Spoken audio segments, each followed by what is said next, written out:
Hi everyone, welcome to Meet Us at the Bar. Today I am very excited that we have a special guest coming on, and her name is Rebeckah Price from I Rise Yoga, and I am absolutely thrilled and honored that she's able to be here tonight. Hi Heather, hi Donna.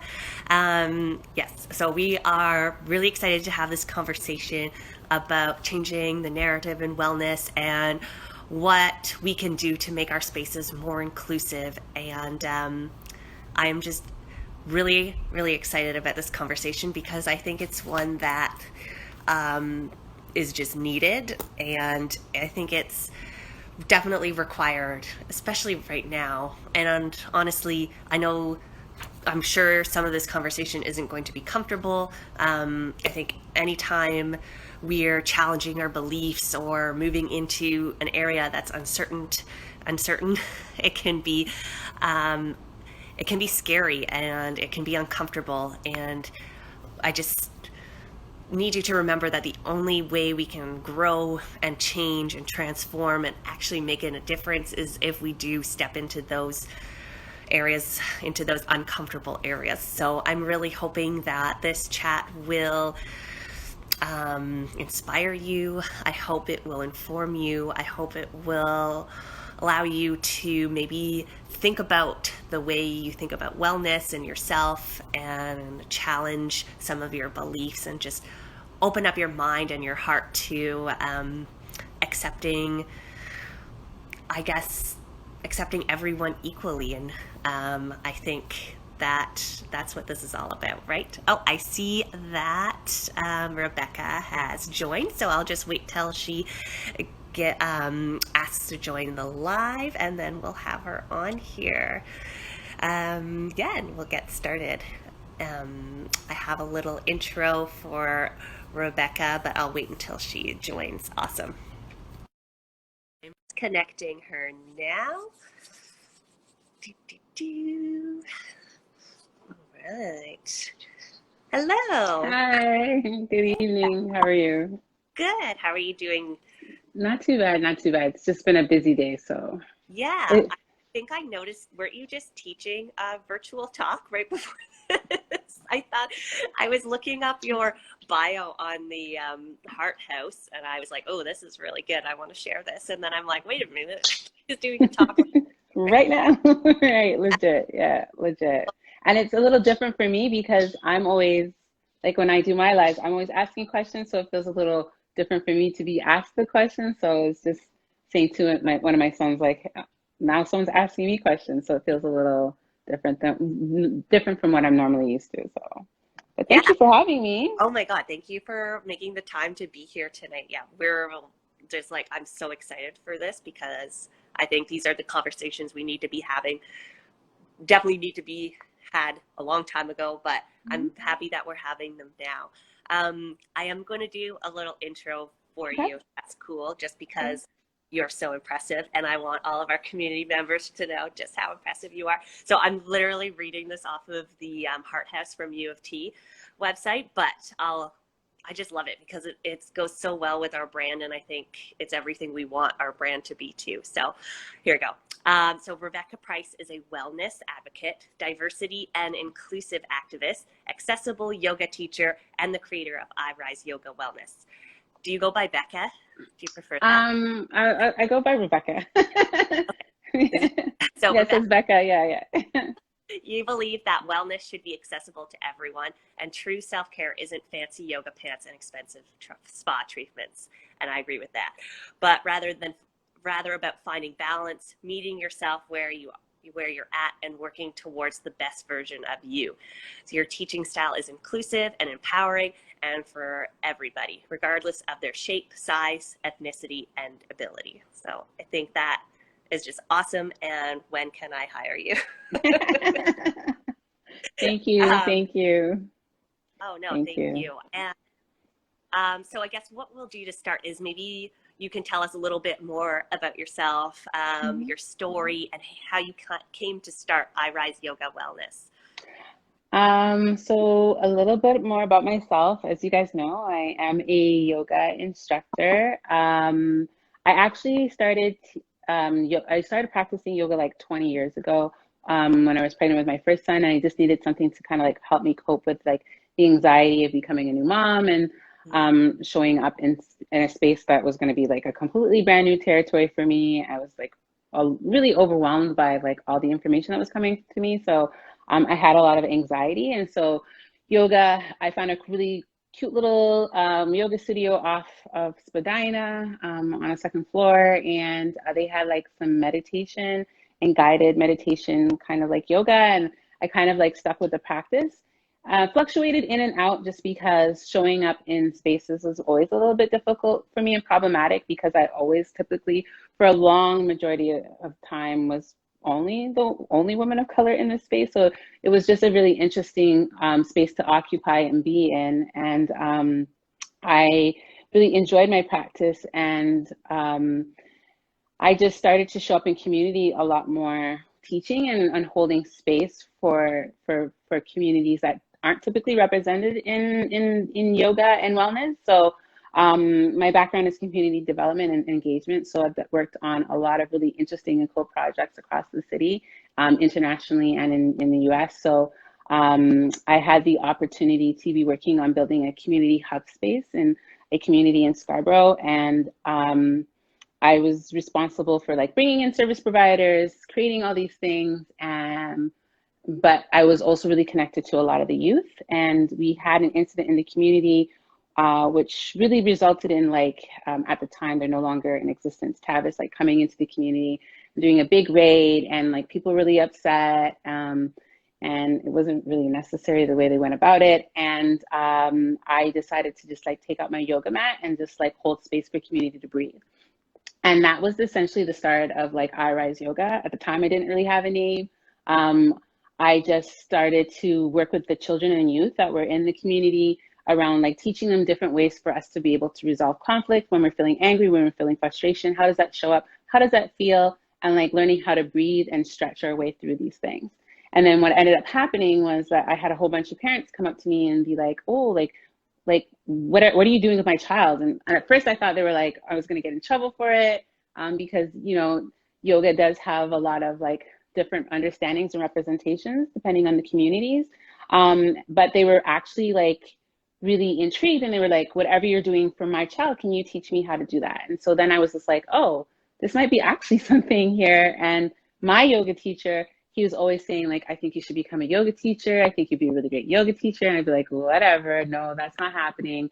But then community kept on coming to me and asking me to hold space with them. And I was like, I think I really need to legitimize this for myself. And so I ended up applying for yoga teacher training, and I got a scholarship. So then I was like, okay, the universe is definitely telling me that I needed to do this, and started teaching. That was like 10 years ago. And so started showing up in community and holding space for everybody, and then really focusing on like marginalized communities, like because I was always looking at the difference between like with community development, you're always like writing grants, you're always trying to find ways, but you're not really talking about wellness, right? So, and some of the methods that we use aren't necessarily preventative, they're not sustainable. So I wanted to be able to kind of help community, empower myself with tools and resources that were sustainable. Like breath is always sustainable. The ability to move is sustainable. The ability to like meditate and be still and connect inward is always sustainable.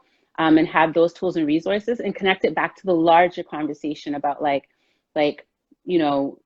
poverty, gun violence, things of like that nature that was showing up specifically in the communities that I was working in. So and then it just expanded, and I just decided to like in teacher training, I just had this big epiphany moment where I was like, I'm just going to teach people of color.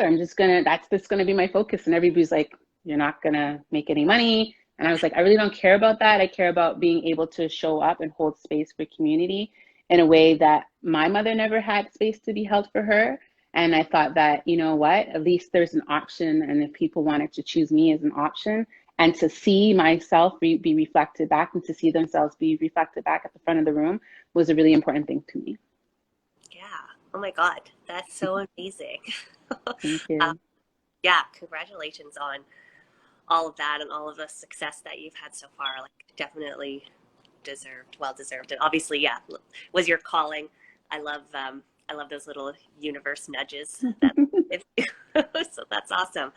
And then after I Rise Yoga, you and Wellness, you went on to co-found the Well Collective. So if you maybe want to chat about how that came about. So I co-founded the Well Collective. It was like a little seed that had been planted between myself and my friend Shazana for a while. We've been having these conversations. She also has like a background in community development, and so like our paths had inadvertently crossed in like the context of working in communities, specifically like in Scarborough. And I was always talking about my frustrations about like how space was showing up for me and how the practice was showing up. And then she was also vocalizing her frustrations. I sit on the advisory committee for like New Leaf Yoga, and she does a lot of work with the FU project, specifically working teaching mindfulness in jails and prisons. So we were having like these really interesting conversations about like what happens to these guys when they come out, like how are we holding space, and like and then the larger context of like listening to friends come to me all the time talking about how they were passed over for like opportunities to work in studios. Like I had one friend who is South Asian who actually speaks Sanskrit. She was told that her Sanskrit wasn't good enough, which was really weird because she grew up speaking it. So it was just like a combination of like our conversations.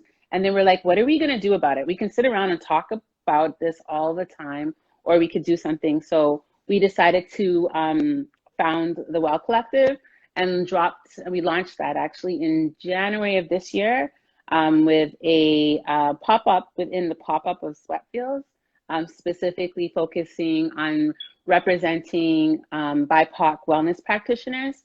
So we basically called all our friends and said, hey, do you want to teach? You want to teach yoga? You want to teach meditation? And provided a space for them to be able to be centered and also critically like engage that conversation of like, what does an expert mean and what does that look like?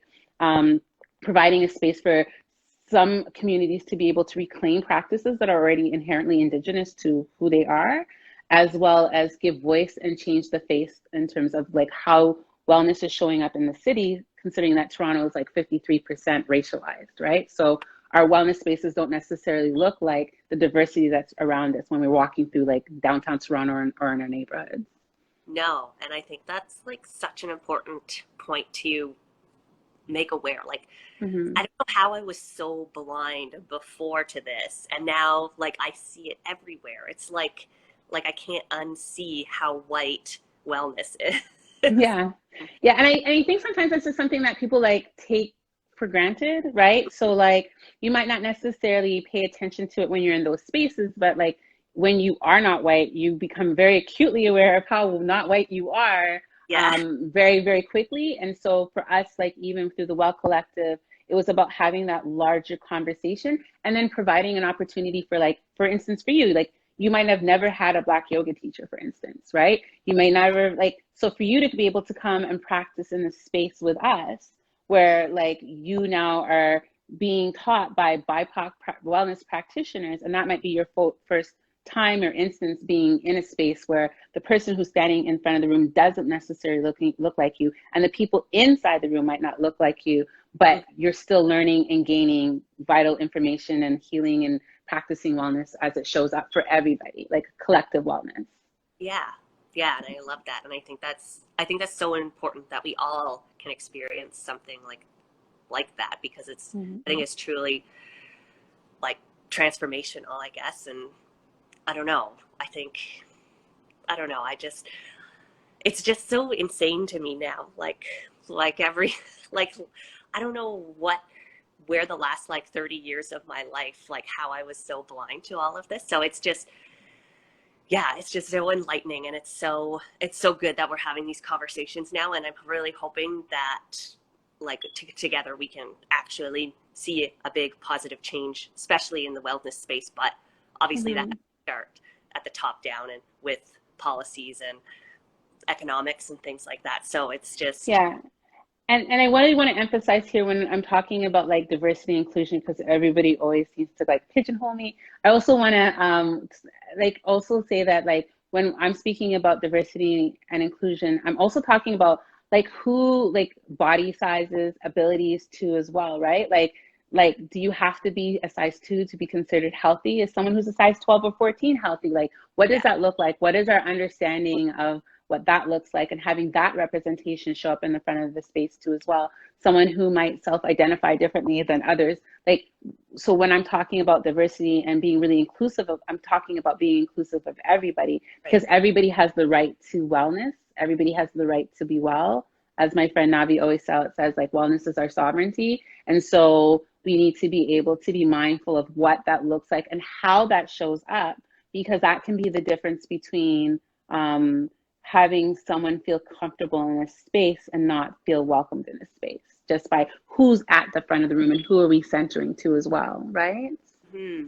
Yeah, and I think that was something that we had been really focused on, but I realized I missed like a huge part of that too, and like because I had struggled with my own body images, Mm-hmm.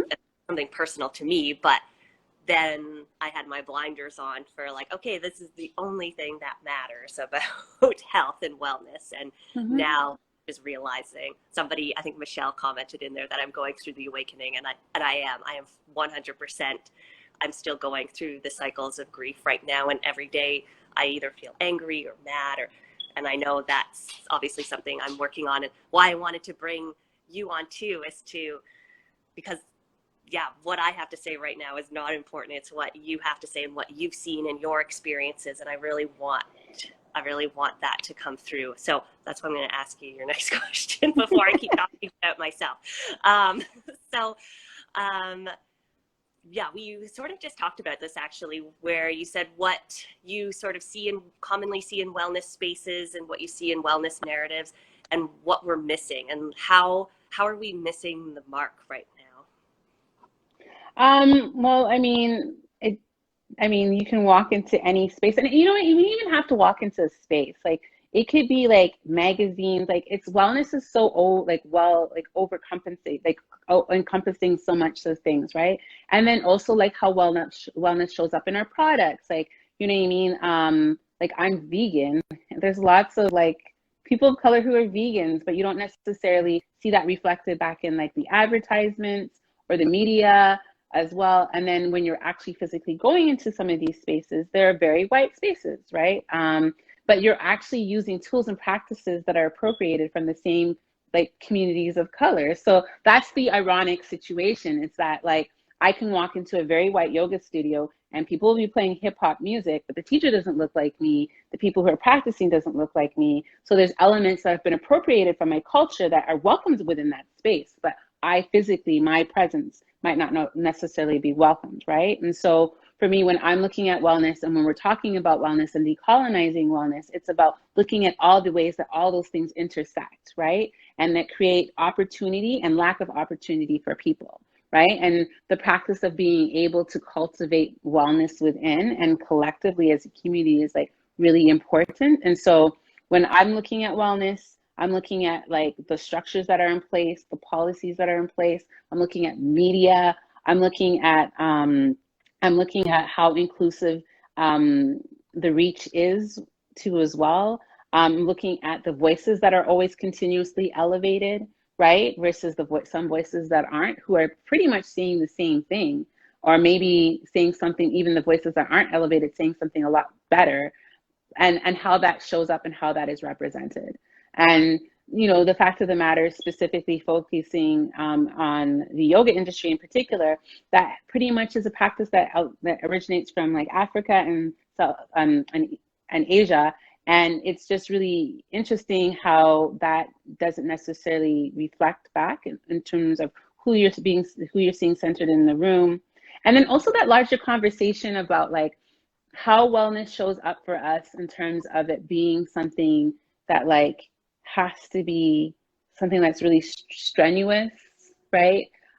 Something that has to be like aggressively active, something that sometimes, depending on the practice, is like a form of punishment for your body. Whereas a lot of these practices were also cultivated to instill the idea of being still and rest, right? The idea of slowing down. Like, these are like hundreds and thousands of years old practices that people are doing now, but it's been co-opted. Obviously, capitalism plays a big fundamental role in that.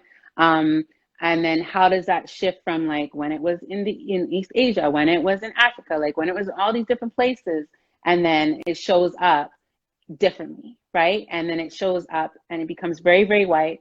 It becomes very cisgendered. It becomes very, very like size 2 and maybe up to size 6, very like, you know, and then who is being left out of this image and this ideal of what wellness looks like, and what are the actual implications for that, like in terms of like health wise, in terms of like medical access wise, mental health wise, like it has like a whole cyclical effect.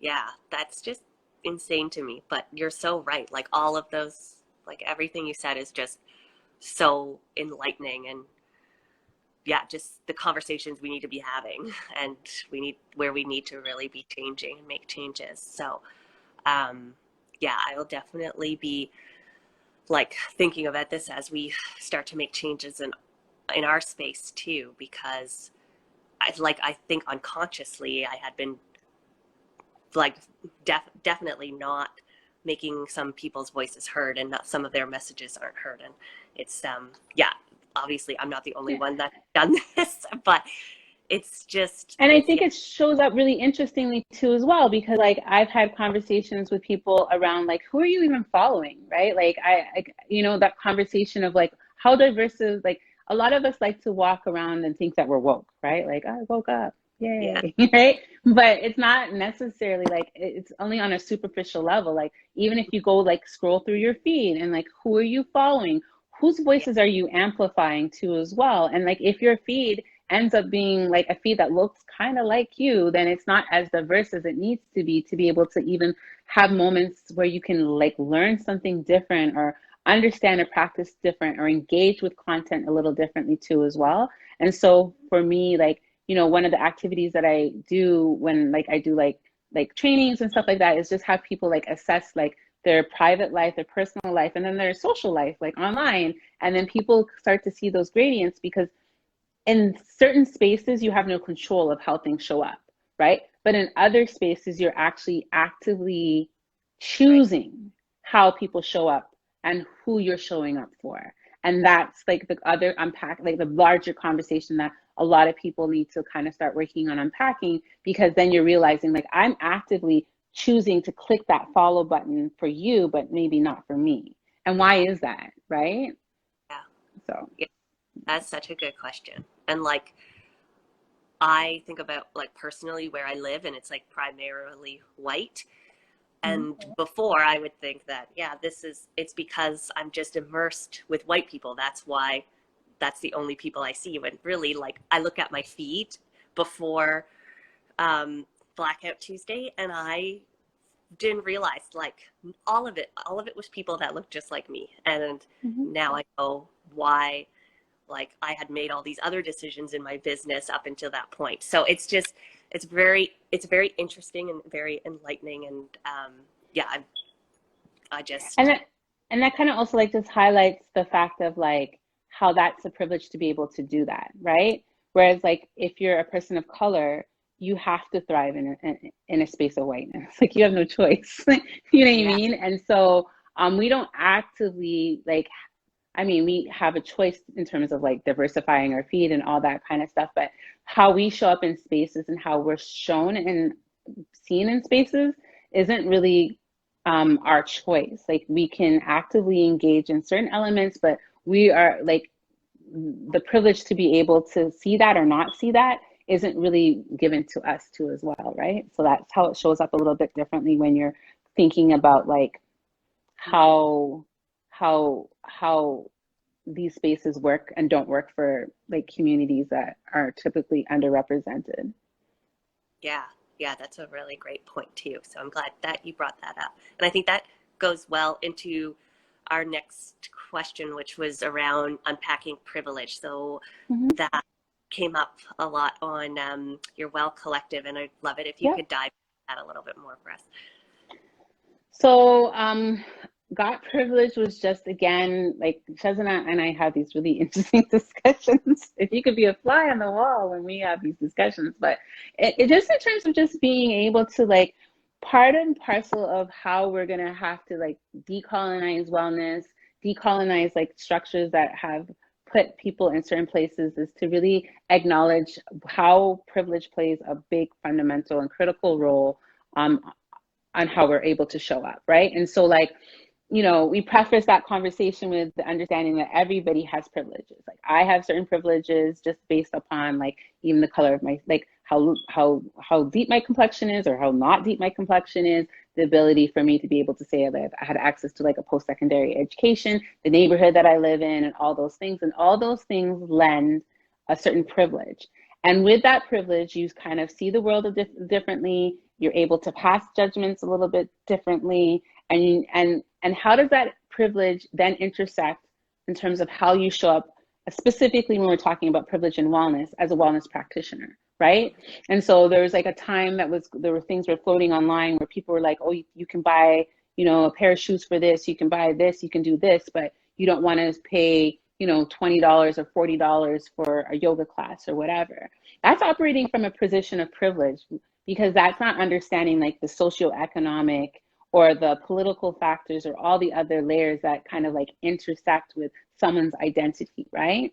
And so that's passing judgment. So we were looking at unpacking privilege as a way for us to kind of like decenter ourselves, and then look at privilege as how it plays a big fundamental role in how wellness is accessed, as well as and how wellness is being seen, right? Because if you're not like unpacking your privileges and acknowledging your privileges when you come into certain spaces, when you show up in specific communities, then that privilege is always going to be like kind of like the elephant in the room, and you're always going to operate from that privilege, right? And so you need to acknowledge, like, you know, things like your social economic status, things like the color of your skin, things about like your gender, because people also, on the other hand, have suffered because of the privileges that we've chosen to operate from and within, right? And so got privilege and unpacking privilege is always about like critically engaging and doing the work on an ongoing basis about identifying areas that where privilege shows up in your life, and how you can unpack that so that you can meet community, so that you can facilitate a better awareness of how you show up in terms of practicing wellness as a practitioner, and then how you can engage community better as a practitioner in cultivating their and supporting their wellness too as well. Wow, that was amazing. You were just like a wealth of knowledge. Well,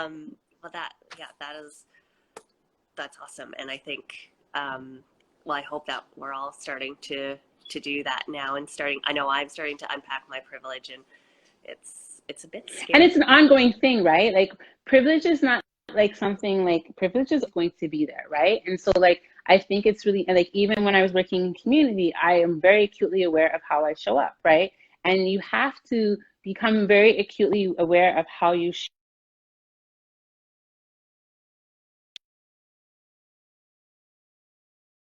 right? And so that's like really important for us to like really pay attention to as well, because if we're not, then we're missing a big chunk of like you like, you know, people could be like, I did all these things, like I hired this teacher, I created these flyers, I did all these things, but you know, if you're operating from a perspective of like the privilege of being able to think that people should just come to you, then like, you know what I mean, you need to unpack that a little bit more too as well.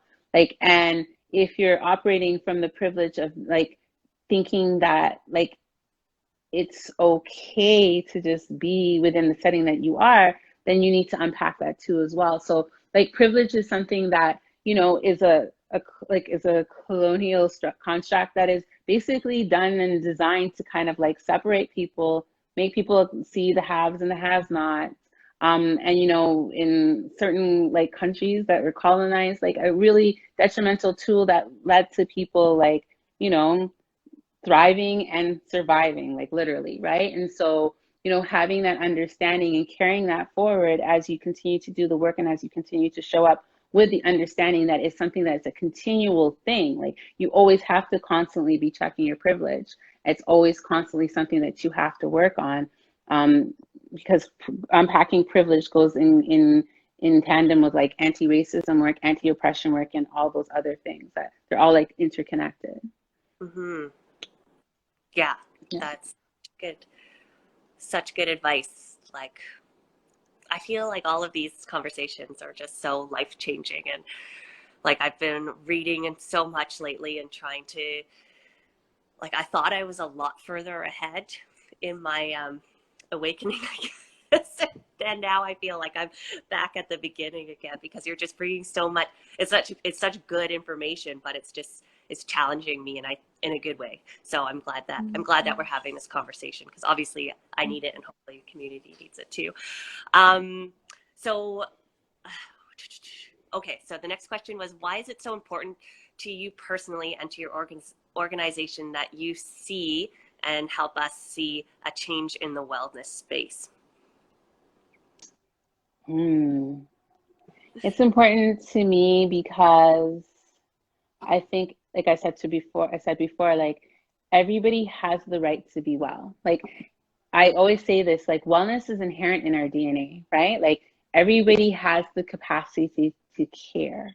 And if you have the capacity to care for one another, then you have the capacity to actually know that I have the right to be well just as much as you do, right? And so what matters for me is that that needs to change and that needs to be centered a lot more because you see the disparities of what happens when people do not have access to be able to be well, right? Like communities of color are disproportionately represented in terms of like heart disease, diabetes, COVID pandemic. The majority of people who are dying from COVID are Black and Brown people and Indigenous populations. Like, you know what I mean? So how does that show up when we're here drinking water, but like, there's Indigenous reservations here in Canada that don't have access to clean drinking water? And we can't have a conversation about being healthy when we're not even providing the adequate, like basic bare necessities for people to even be well, right? And so for me, it's really important that we have these conversations because it's a human right. Like the right to be well is a human right. And so if we're talking about like civil rights, right, the next movement for me personally is the right to be able to be well, like civil rights around wellness. That idea of being able to show up and practice with community, the ability to be able to say like, you know what, instead of telling me that I'm not eating healthy, maybe we should have a conversation about community gardens or accessing healthy foods, or that like Scarborough is a food desert, right? Right. Kind of like show up very interestingly as well. And we need to have that conversation and unpack it. And until we start having that conversation and acknowledging, as I mentioned before, like my friend Navigil always says, which is wellness is our sovereignty, then this is going to continue to happen, right? And Mm-hmm. it's really not fair because it doesn't allow us to show up the way that we can. And it's a really simple, like the thing is that like it's something that fixes that we could do. It's not like complicated things, but for some odd reason it seems Yeah. really difficult. And then the other part is just really also acknowledging how the practices that we have been appropriated from the same cultures and people that are being oppressed. And so like what does that really look like? And like unpacking that too as well, because that intersects with how everybody's able to be well. And we need to like really focus on acknowledging that too, because that plays a fundamental role in terms of how everybody can like move forward, right? um and so like wellness shows up in terms of like food access, food security, poverty, like physical well-being. Like, people can't, like there's certain neighborhoods that you just can't go for a run-in, right? Yeah. But you're telling me to exercise. Like, you know what I mean? Like people can't breathe because there's certain neighborhoods that are located next to garbage dumps, but you're telling me, like, you know what I mean? I said this the other day on a panel discussion that I was on. You're telling people to eat healthy, but there's no Whole Foods in the hood, Yeah. right? So like, you know what I mean? The juxtaposition between what the wellness community is putting out and how it's able to be accessed by those who disproportionately are underrepresented, but you want to be critical of these same communities. Like the wellness community needs to take that mirror and reflect it back on themselves. And that's why having these discussions, creating the spaces that I create through like iRise yoga, you know what I mean? Like I'm creating a space for people to come, right? Like my mother was a single mother. She worked 2 jobs, right? Mm. She came to Canada as a nanny. Like, you know what I mean? Like she didn't have the time to rest, right? And so like I'm creating space for people like my mother who didn't have the tools and the resources at her disposal to be able to take care of herself.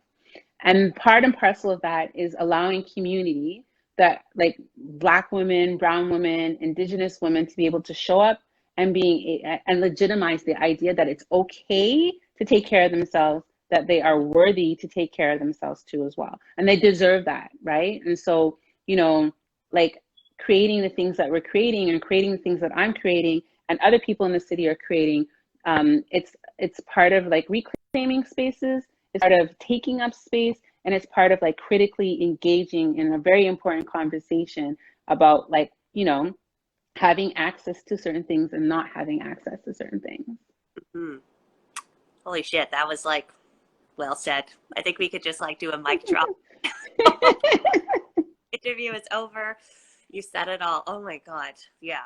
Like, And I think for me, it's just really encouraging people, like, because the other part of that is like I've had to really legitimize showing up. Like I've had to like have really interesting conversations with my community about like being a Black yogi, like you know what I mean, and have conversations with mothers about like it's okay to leave your kid for an hour to come and practice and to breathe, like regardless of however you show up, right? Like you know what I mean, and having like these big like conversations around like legitimizing like I do Reiki, I do this, like because those aren't, because if people see people like me doing it and like my children see me taking care of myself, then they're going to be working on taking care of themselves. And then how does that transcend into the larger practice of like I always talk about community care. If we're taking care of ourselves, then it's easier for us to help ourselves take care of each other. And that's what wellness really is supposed to be all about too as well. It's like about the collective. And a lot of these practices aren't individual practices. They were collective practices. So if you go into a temple here in Scarborough, yoga shows up a lot differently than like a studio space, right? And so, you know, the conversation around that collectivity, that connectivity, that community is really important too as well. And something that, you know, in traditional wellness spaces isn't necessarily found. But I don't think like they should not exist. People like me need to exist, and other people who are doing really great work in the city need to exist so that people have a place to go and have an option rather than having no options, right? And that's where we were before, and that wasn't good enough. right. Yeah. So somebody like myself that's in wellness right now, or just in general, like what would you say are the best first steps to start making a change towards being more inclusive and just diversifying and honestly just being a better human in the wellness space? Well, you kind of answered it. Yeah. Right? And I think it's just really acknowledging. And I think that like, you know, sometimes we're afraid. Like, you know, we're afraid to say like we failed at something, or we're afraid to say that like we came up short. Like, you know what I mean? And it's okay to say that you don't know everything. It's okay to say that you come up short. Like I do that all the time. When my kids ask me a question, I don't know the answer, I'm legitimately like, I don't know the answer. I'll try to find out the answer, right? And so why can't we do that when it comes to something like this, right? The fact of the matter is that the wellness industry in the city, and the wellness industry in a whole, it's like a 4.37 trillion dollar industry, like has failed communities of color. Like, let's be real about it. And so like, what can we do to kind of circumvent that? So like, you know, taking the time to sit in that feeling and understanding, to go through those emotions of being like, oh my God, I'm shocked, I'm like disappointed in myself, like, because those are emotions that communities of color always have to continuously go through all the time.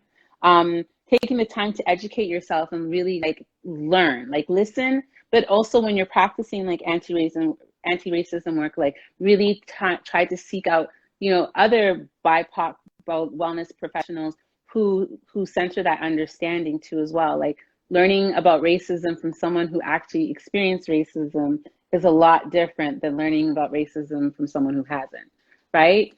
And then also just learning about ways that you can show up differently. Like today I did a post about like creating access, like how can you create more accessibility in your wellness practice and implementing simple, tangible tools. And then I think for like business owners or like studio owners, looking at your policies and procedures and like how they intersect and how they don't intersect. Like I worked with a local yoga studio here and I had a really interesting conversation about like, you know, what are your hiring practices? How many years of practice does someone have to need to have under their belt before they can like teach at your studio space? And you know, they set a certain number, and I was just like, well, that's always going to create a hierarchy wherein like someone like me would never be able to become a teacher here for a long period of time, not because I'm not qualified, but because the system, that the instructions that you have in place don't allow me to be qualified. And so, like, can we talk about our lived experience, or can we talk about the experience of how we have been practicing for so long, because that contributes to us being able to be really good teachers, and we're also continuously being really good students, right? And so it's looking at the ways that, like, examining your hiring practices, examining the ways that you can create like a safe container for community to be able to show up, so that, like, you know, I don't feel like microaggressions when I come into a space and people like shuffle their mat away from me. And even simple things like, how are you cultivating community regardless of who's showing up to your class? Like, you know, so a lot of our spaces are really like sterile, like, you know what I mean? They look really pretty, but like, you know, how many teachers on this conversation, for instance, know every single one of their students' names? Like, you know what I mean?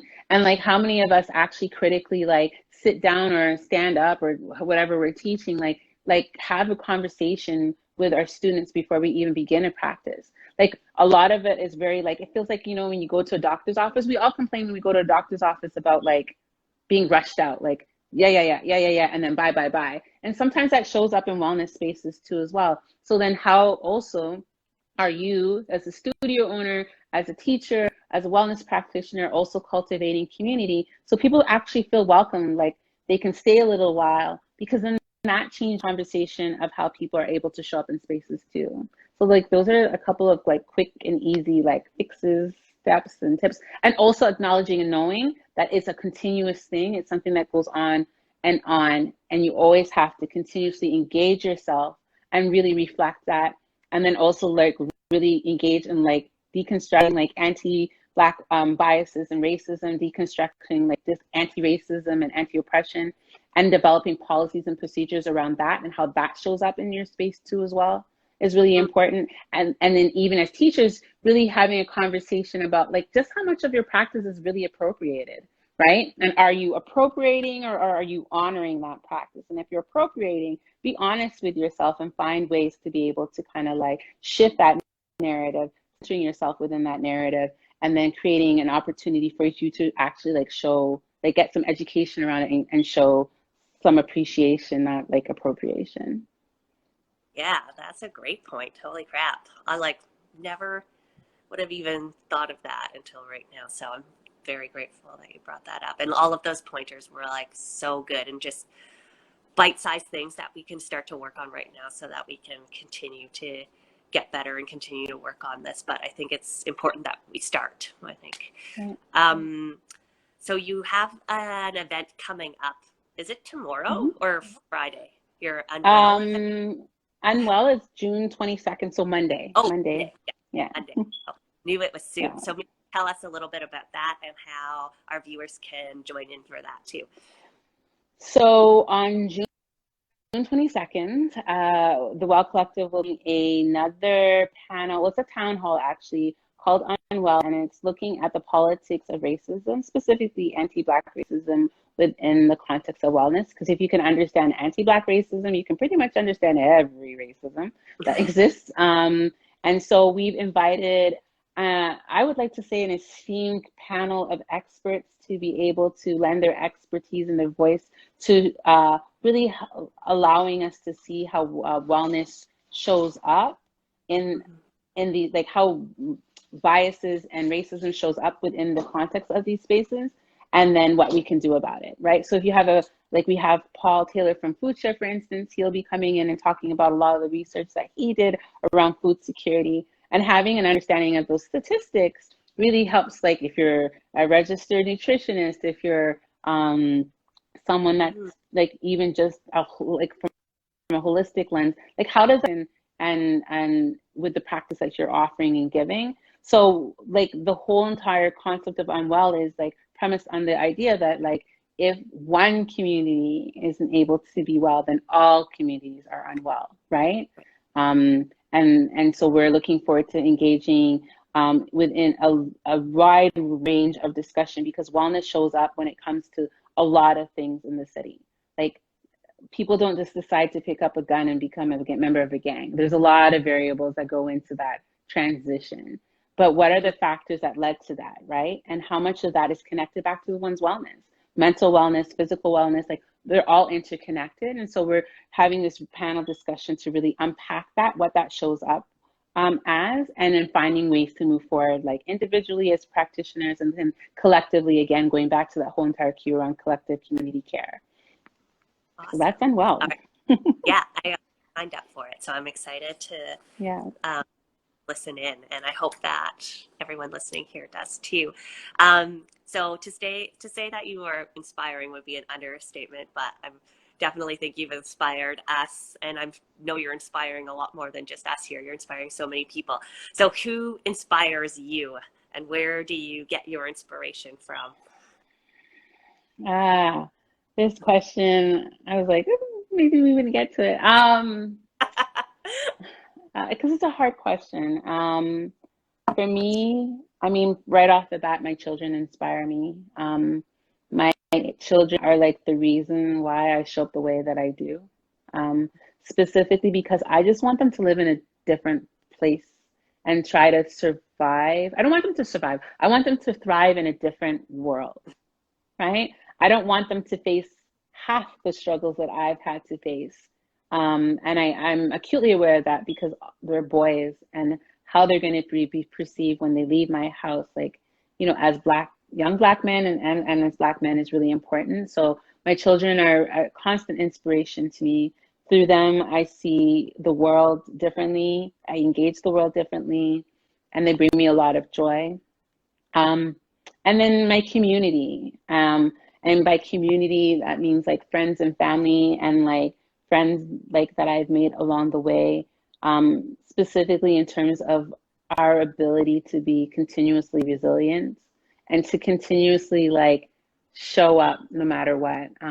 That inspires me. I get a lot of strength from just seeing the resilience and strength of people that have endured like suffering and so much, and that idea of being able to have, you know, your ancestors carry you forward and just be really strong and resilient is something that like really anchors me in an understanding of like really being grateful for where I'm at, how I'm able to show up, and then also the fact that I'm able to utilize my voice in a way that helps kind of create different understandings and shifts. So I think my children and my community, thank you, community, is really, really important. And that's who inspires me. That's amazing. Yeah, I think like, yeah, I think especially with the children, like I have a young daughter of 2, and like I have to show up better for her so that she can do this work too, and that we can make and children see us and they call you out on your BS all the time, right? And they're like a direct reflection, and I think that, like, you know, really having the opportunity to create a different world for them to see things differently is really important. And so, you know, for anybody here who is a parent, like having them as a source of inspiration is something that's like really joyful and something that I don't really take for granted. That's awesome.